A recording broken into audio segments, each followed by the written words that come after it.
Bonjour. Aujourd'hui, un petit deux coups, un petit peu ancien, pour moi en tout cas, et que j'aime bien. Voilà. Donc,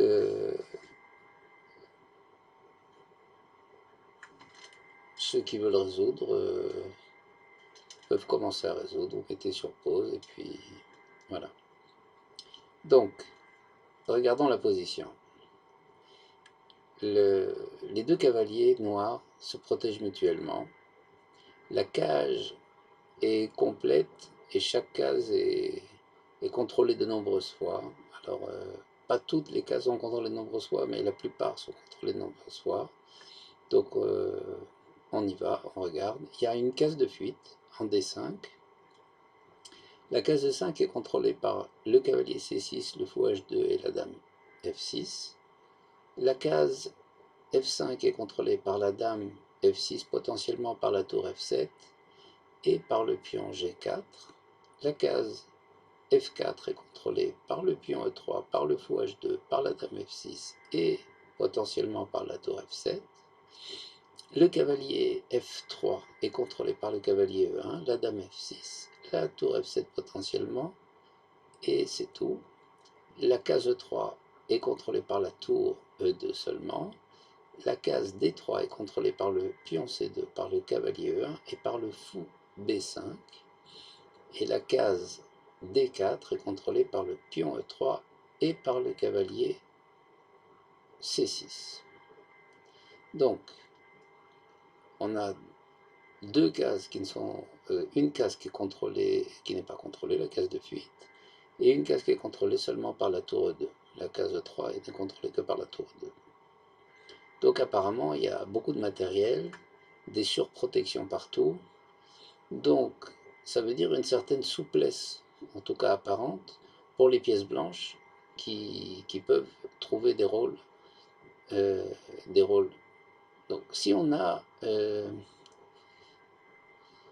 dans l'idée que le trait est au noir, donc les deux cavaliers ne peuvent pas, se contrôlent mutuellement, ne peuvent pas jouer, parce que si le cavalier F3 joue, il y a dame prend E5, le mat en E5 récupère la case D5, et si le cavalier E5 joue, il y a mat par dame prend F3, parce que le mat en F3 récupère la case D5. Donc le seul coup qui n'est pas pourvu, qui n'est pas préparé, c'est roi prend D5.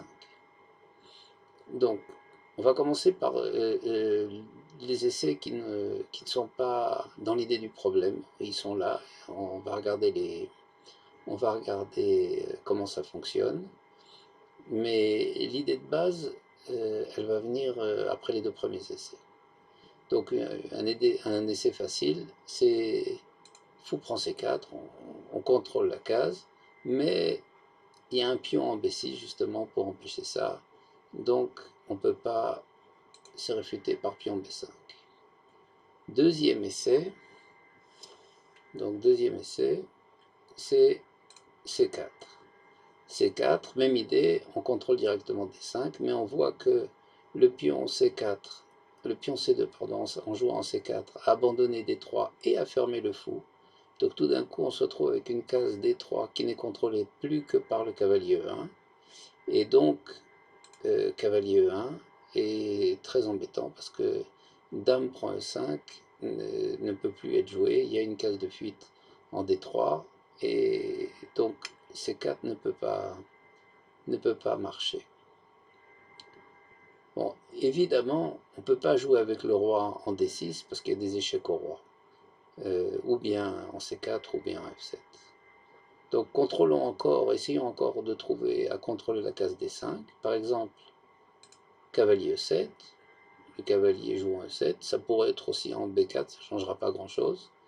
Donc, en jouant en E7, donc apparemment, ça ne gêne pas tellement la position et on a l'air de dire que ça doit fonctionner. Cependant, en jouant en E7, on a ôté une garde de E5 et maintenant, si les noirs jouent cavalier prend H2, eh ben, la dame ne pourra plus mater en E5 par manque de soutien, le cavalier C6 ayant bougé. Donc ça n'est pas ça. Essayons tour D7, tour D7 qui de nouveau fonctionne pour contrôler D5, mais de la même façon, le cavalier F3 maintenant a été allégé dans les gardes, et donc si on joue cavalier prend E1, le mat en E5 ne fonctionnera plus parce que la case F3 ne sera pas gardée. Donc tour D7 ne fonctionne pas non plus. Donc il faut chercher une autre idée, et peut-être que l'idée intéressante serait de garder C5.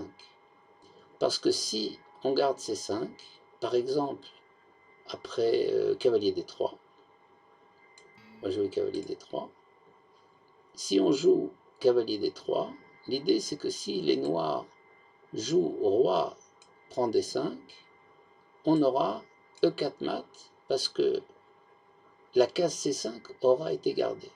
La tour soutient E4 quand le pion pousse, et donc là on a bien une image de mat. Donc apparemment c'est intéressant. Cependant, quand on a joué cavalier D3, de nouveau on a abandonné une case qui par ailleurs est très bien contrôlée, mais apparemment insuffisamment, puisque maintenant les noirs vont pouvoir jouer cavalier prend F7, et on ne pourra plus mater sur F3, parce que le cavalier, en jouant sur D3, a abandonné F3, le cavalier noir prend F7, et maintenant on n'a plus dame prend cavalier F3 par manque de soutien. Donc cavalier D3 de nouveau n'est qu'un essai. On a encore un quatrième essai. Je parle des essais thématiques, des essais qui sont l'idée du problème. C'est de jouer fou G1. Fou G1, même idée. Si le roi prend, on va mater par E4 parce que le fou contrôlera C5.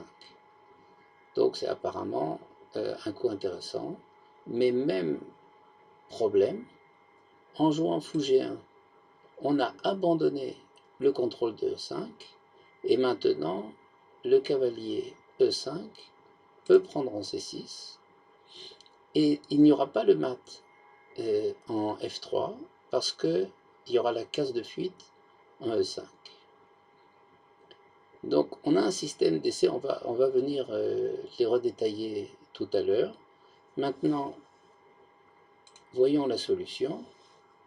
Donc la solution, c'est de ne toucher aucune des pièces qui font les gardes de E5 ou de F3, et c'est de remarquer que la case E3 peut en fait être donnée au roi, parce que les mates dame prend E5 et dame prend F3 récupèrent aussi la case E3. Donc la clé, c'est tour D2, qui prend la case de fuite D5 et qui donne E3. Donc maintenant, si les cavaliers jouent, eh ben, on peut les prendre, puisque les deux mates récupèrent la case E3. Et récupèrent aussi la case D5 au passage, parce que si par exemple le cavalier F3 joue en D4, ben, il y aura dame prend E5 qui récupère à la fois E3 et D5. De la même façon, si l'autre cavalier joue en D3, il y aura dame F3 qui récupère les deux cases D5 et E3.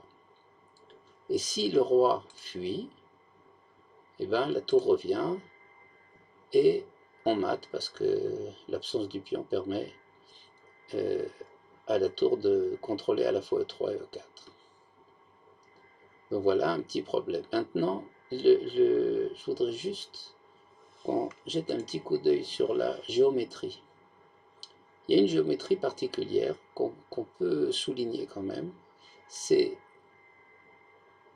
y a une correspondance très nette entre la géométrie sur ligne diagonale et la géométrie sur ligne orthogonale. Le cavalier qui est sur une case orthogonale du roi est contrôlé par un fou et par le cavalier blanc. Et de façon un peu similaire, si on regarde bien, le cavalier F3 est contrôlé par la tour F7 et par le cavalier E1. Et donc le jeu qui se passe entre les cavaliers est tout à fait harmonieux entre les lignes de tour et de fou et entre les deux cavaliers blancs qui sont l'un aligné en diagonale sur le roi et l'autre aligné en orthogonale sur le roi. On peut remarquer aussi que les deux défenses de chacun des cavaliers, elles sont à angle droit. Il y a cavalier prend E1, cavalier prend H2, ou bien cavalier prend C6, ou cavalier prend F7. Donc c'est juste pour souligner que c'est une géométrie dont j'étais assez content. Voilà. Et j'espère que ça vous a plu. Et à bientôt. Merci beaucoup.